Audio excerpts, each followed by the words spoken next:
जय मसीह की।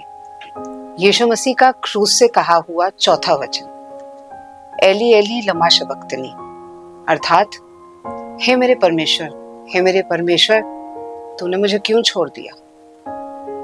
अगर हम बात करें एक स्टूडेंट की या एक विद्यार्थी की, तो एग्जाम देना तो कोई भी पसंद नहीं करता, भले ही 5 साल का बच्चा हो या 25-30 साल का एक बड़ा आदमी।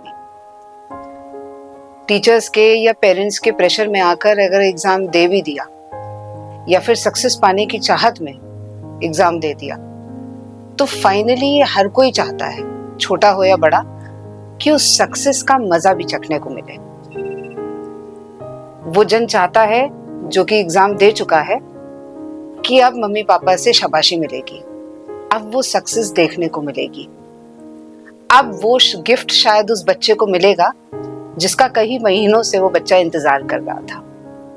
और ये हम में से हर एक चाहता है कि जब हम मेहनत करते हैं, जब रातों को देर तक जगकर पढ़ाई करी है, मेहनत करी है, कई चीजों का बलिदान किया है, बहुत कुछ सहा है, तो फिर फाइनली हमें वो सफलता देखने को मिले। एक ऐसी ही परीक्षा यीशु मसीह ने भी दी थी। हालांकि वो चाहता तो था कि कटोरा टल जाए, मगर वो परमेश्वर जो उसका पिता कहलाता है, उसकी आज्ञा के अनुसार उसे ये परीक्षा देनी ही थी। मुश्किल थी, बहुत मुश्किल थी।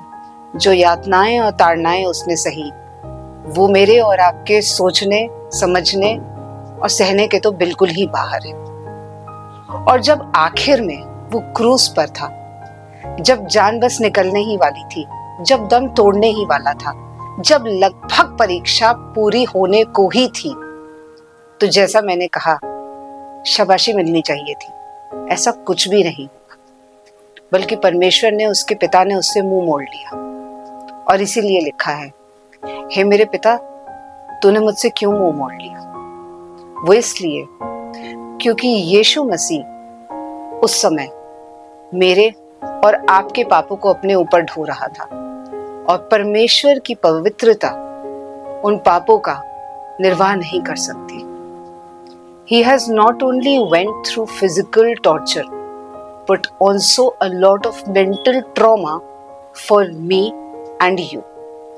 और इसलिए उसके उस सैक्रिफाइस को, जो कुछ उसने सहा, जो कि पवित्र शास्त्र में बहुत गहराई से लिखा हुआ है, वो सब कुछ हमें ग्रांटेड नहीं लेना है। क्योंकि कोई और नहीं है इस दुनिया में जिसने शायद मेरे और आपके लिए इतना सब कुछ सहा। उसने जो पीड़ाएं और यातनाएं हमारे लिए सही, उनको हम हल्के में ना लें, बल्कि उसके प्रेम को बेहतर तरीके से, खासकर इन दिनों में, समझने वाले और उसके वचन को अपनाने वाले हो सके।